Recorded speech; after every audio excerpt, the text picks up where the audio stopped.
सवाल यह कि हम धन्य क्यों कर लें। आज श्री भगवान के मुंह से ऐसा ही दिव्य वचन श्रवण करते हैं कि हम जीवन को धन्य क्यों कर लें।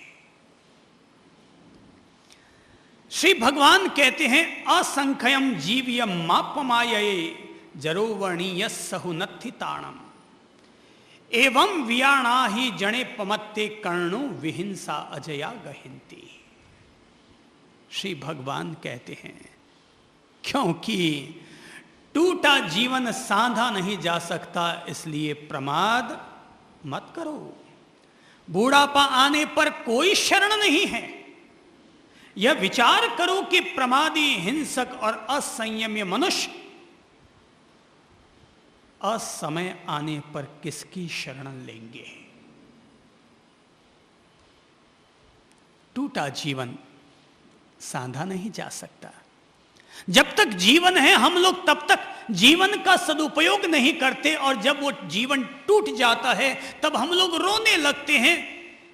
पिता जीवित रहता है तब तक बेटा बाप की सेवा नहीं करता, लेकिन पिता चला जाता है तो पीछे छाती चीर चीर कर, छाती फाड़ फाड़ कर रोने लगता है, अरे पापा जी आप चले गए, पापा जी आप चले गए। पूछूंगा भाई क्यों रोते हो? जब जिंदे थे तो कोई गौर ना किया, अब मर गए तो छाती पीट रहे हो। जब तक जिंदे थे तब तक गौर न किया, और मर गए तो अपने बाल उतार रहे हो। जिंदे थे तब तक रोटी ना खिलाई, और मरने के बाद बामणों को जीमा रहे हो। जिंदे थे तब तक सार संभाल न की, पर मरने के बाद ये दुनिया, पता नहीं ये दुनिया ऐसी अज्ञानी क्यों बनी हुई है कि जब तक जीवन है तब तक जीवन का उपयोग नहीं करते, लेकिन मरने के बाद हर आदमी को हर कोई याद आता है। बहू को सासू माँ याद आती है, बेटी को माँ याद आती है, बेटे को बाप याद आता है, पड़ोसी तक याद आता है। अरे वो कितना भला था, अरे भाई जी रहे थे। वह जीवन सांधा नहीं जा सकता।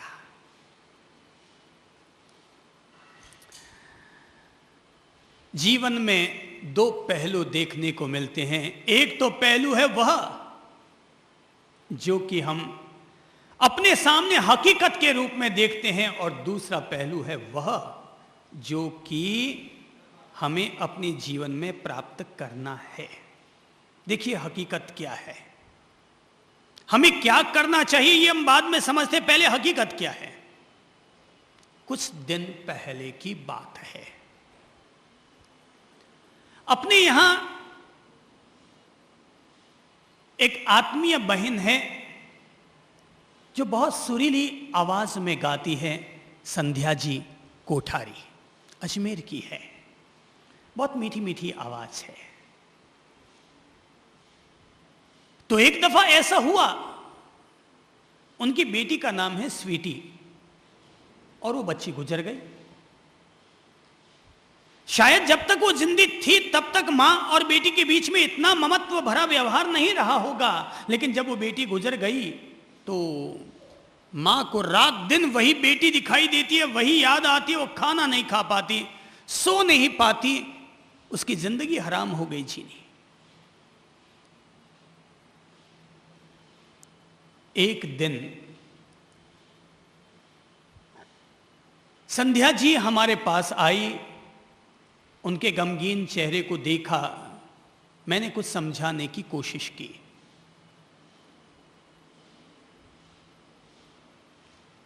बात थोड़ी थोड़ी उनको समझ में आ गई, और उसी दौरान एक महिला आई।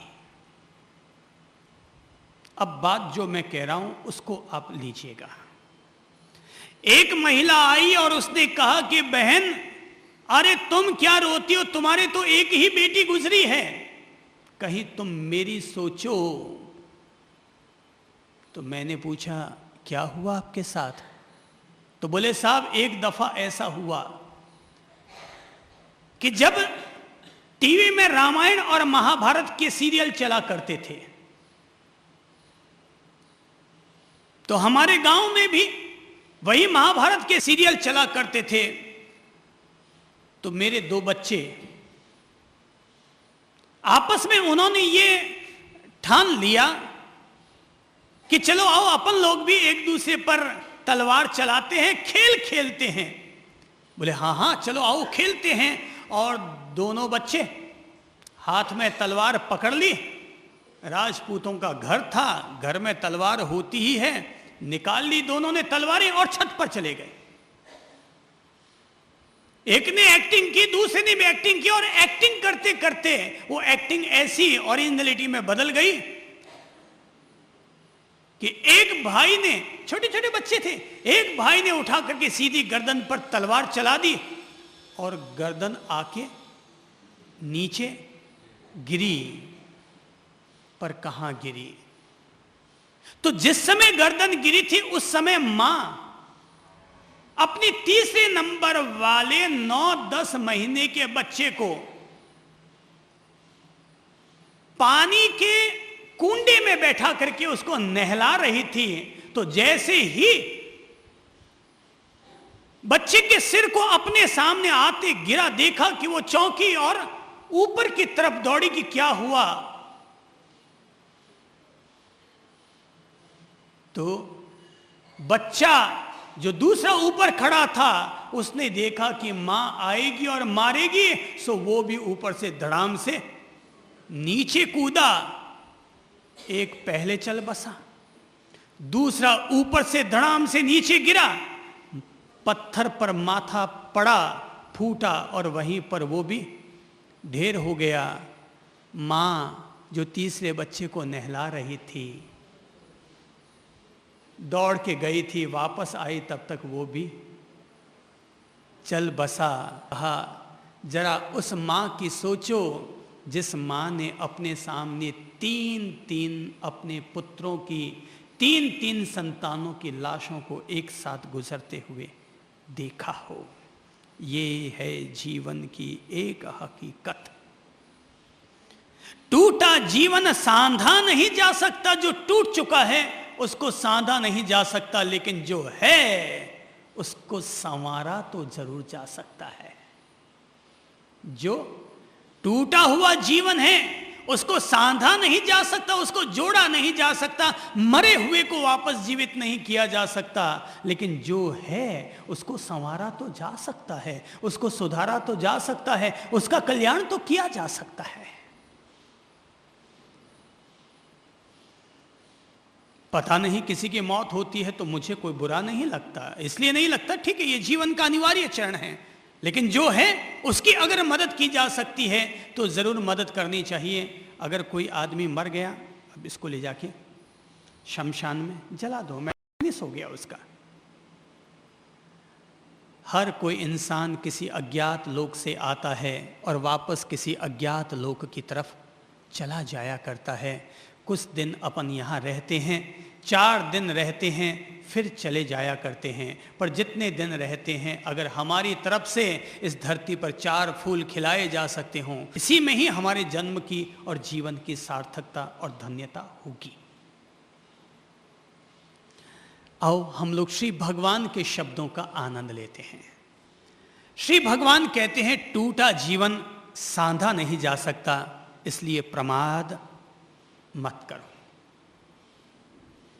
टूटा जीवन सांधा नहीं जा सकता, जीवन को धन से बचाया नहीं जा सकता, जीवन को धन से खरीदा नहीं जा सकता, और कोई भी आदमी अपनी जिंदगी में जीवन को बचाने का प्रयत्न नहीं करता।